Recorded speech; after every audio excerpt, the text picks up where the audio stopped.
பார்க்க வந்த சேதி மட்டும் சொன்ன முல்லையே, பருவம் வந்த தேதி மட்டும் சொல்லவில்லையே.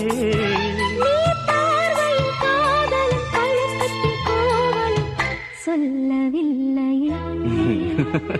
உன்னை தொட்ட தென்றல் இன்று என்னை தொட்டு சொன்னதொரு சேதி, உள்ளுக்குள்ளே ஆசை வைத்து தள்ளி தள்ளி போவதென்ன நீதி.